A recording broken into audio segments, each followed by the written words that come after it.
நன்றிடா.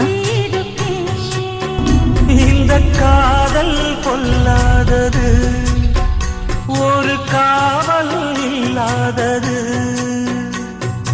ஊதக்காத்தில் வஞ்சி மாது ஒத்தையிலே வாடும் போது போர்வை போல பொத்தி அணைப்பே.